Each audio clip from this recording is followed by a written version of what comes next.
Hi, welcome back to my channel. So today I have a bit of a different video for you guys.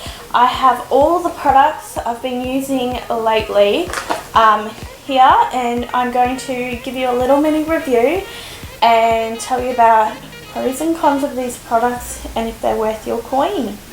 If you're interested, keep on watching.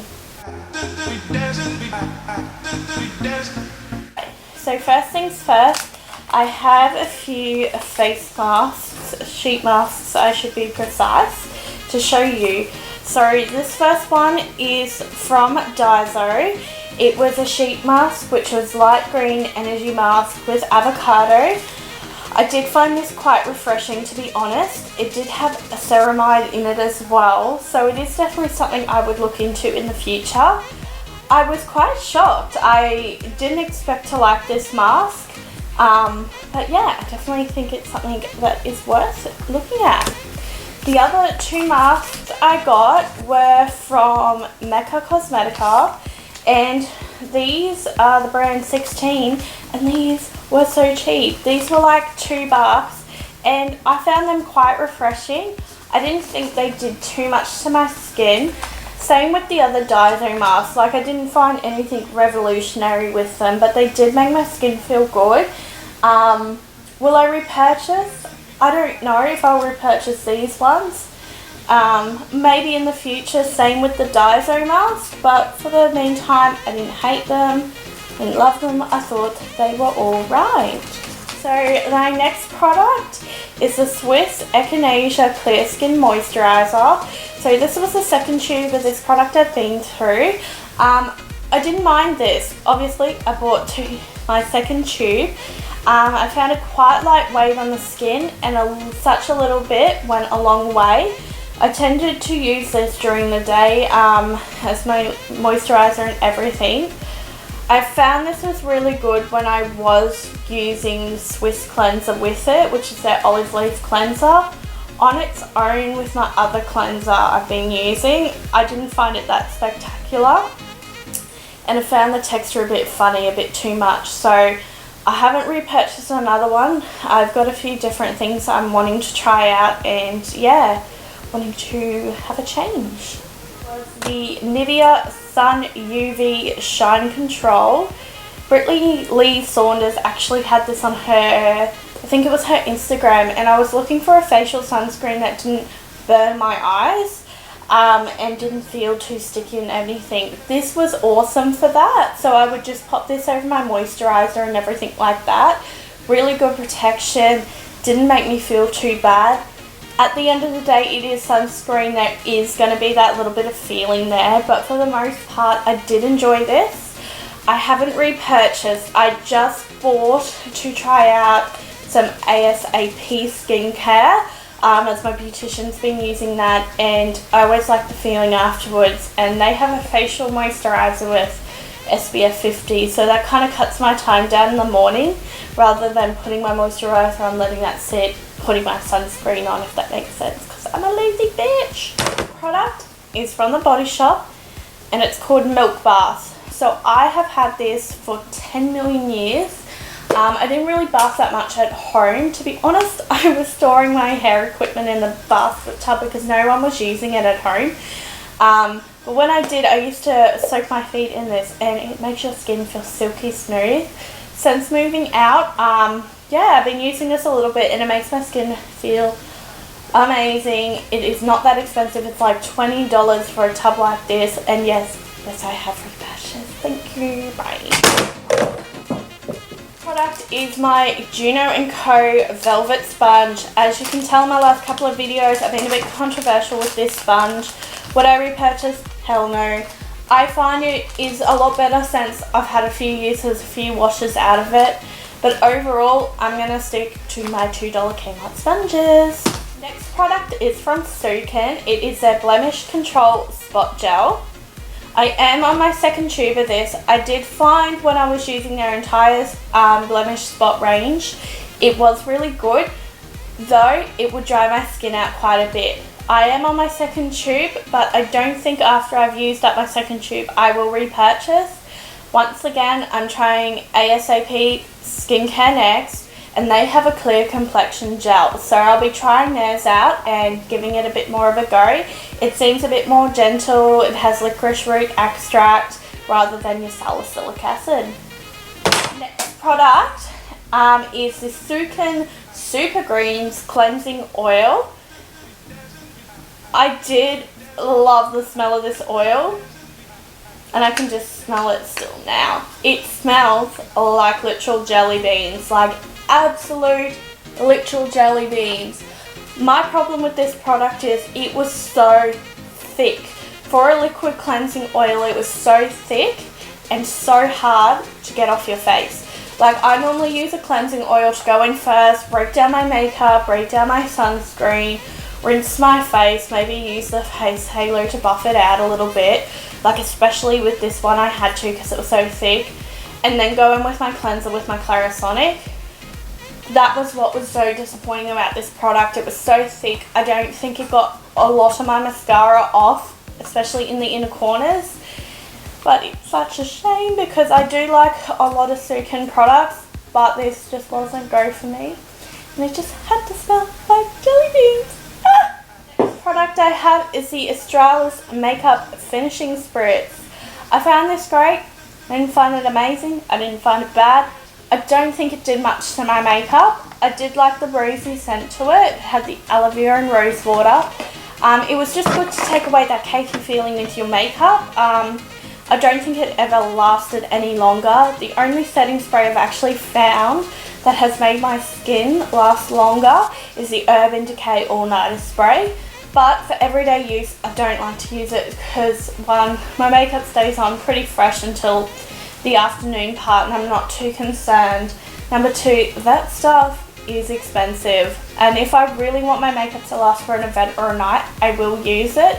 But I do like to have a spray in between just to take down any cakiness from my makeup and just make it look a bit more glowing. Second bottle of is the Sukin Clearing Face Wash. So as I said, I do like their blemish range, but I do find it a bit drying. So after my second bottle, as I said, moving on to the other brand of skincare, I will not be repurchasing, especially not for a long time.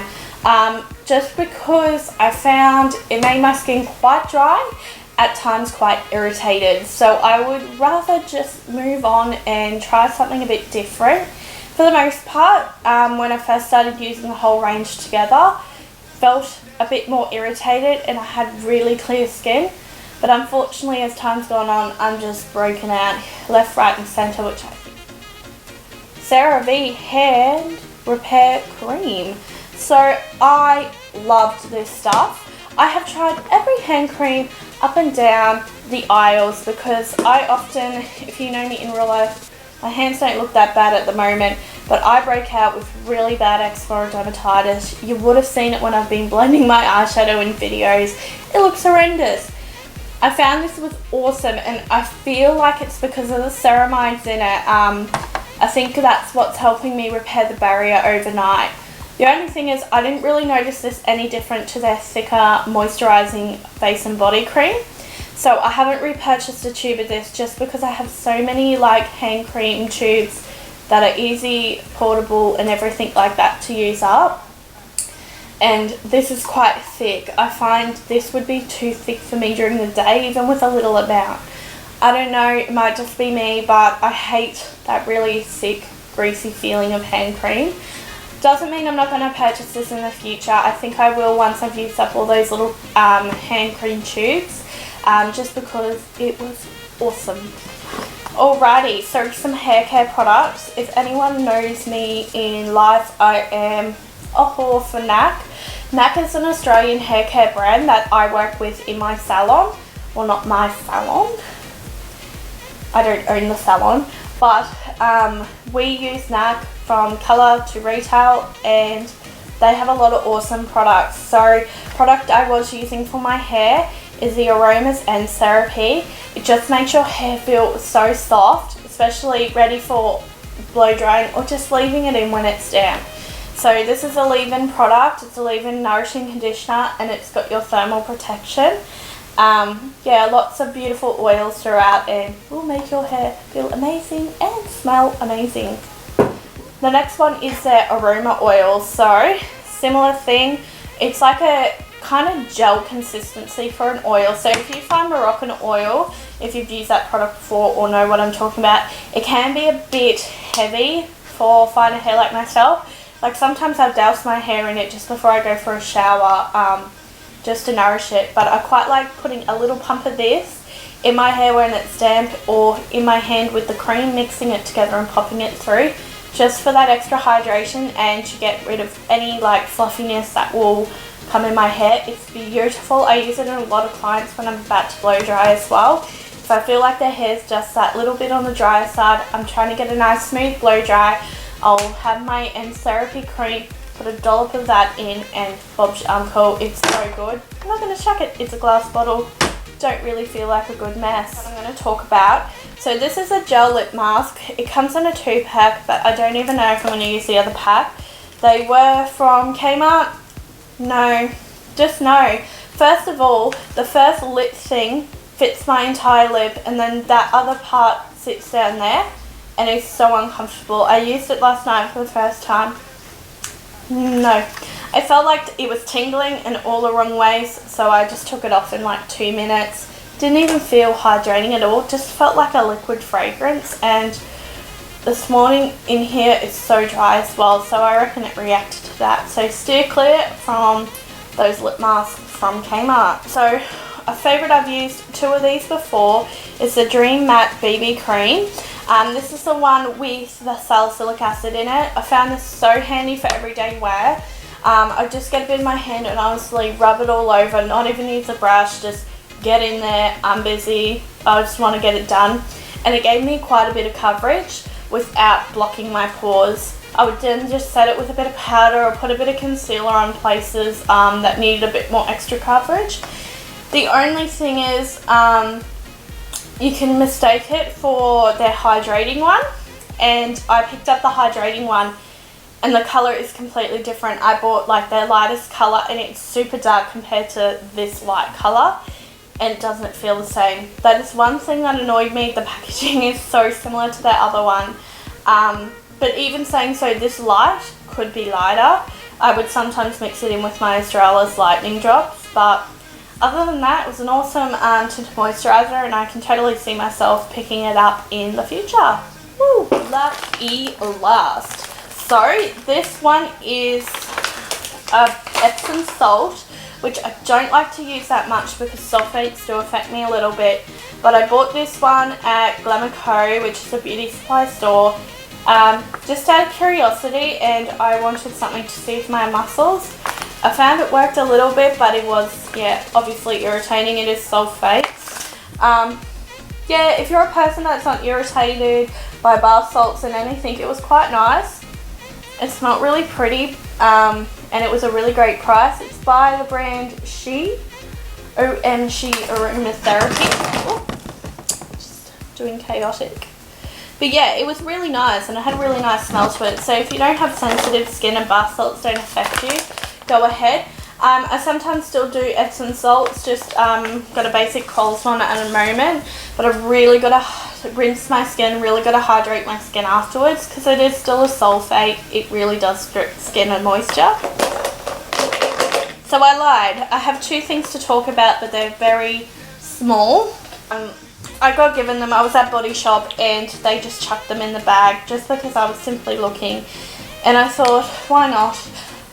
It is their green tea hair scrub and their nourishing banana hair mask. First of all, the hair mask, smelled incredible, but the product itself did nothing and was horrible. And I looked at the ingredients and there's a heap of alcohol in it, so if you want to moisturise your hair, alcohol's really not the way. Yeah, unfortunately it did nothing for my hair. I really wish it did. I used that whole entire tub because it was just so thin. And I've got fine hair. I do have really dry hair at the moment on the ends just because I am blonde, but it is not the driest hair. So I don't think that's really going to nourish anyone's hair, to be honest. The second product, I kind of didn't think to look at the ingredients in these. before I used them. I kind of thought, oh, being Body Shop, they'll be okay, I'll give them a go. This is full of sulfate. It felt like it was full of sulfate. It bubbled up so much and it made my hair feel like straw. It gave me that typical supermarket shampoo feel vibe. And if you're a hairdresser or you're someone that's, you know, gets that there's a difference between supermarket shampoos and higher end and salon quality shampoos, you'll totally know what I mean. It just stripped my hair, stripped my scalp, like I felt like I had no moisture. It had that squeaky clean feel and not in the good way. So I won't be using the rest of the scrub in here, but it was definitely a good thing to know about. So these are the products I've been using up recently, and my honest thoughts and opinions on them all. I still have quite a few Kmart masks and a few Daiso masks still to go through just because I went a bit crazy at the shop. So I will give you my honest opinion on those in good time. I'll probably just do another little video like this. But if you made it this far, thank you so much for watching. If you liked it, give it a thumbs up. If you're happy with my content, feel free to subscribe and leave a comment below. But other than that, thank you so much for watching and I'll see you next video. Bye!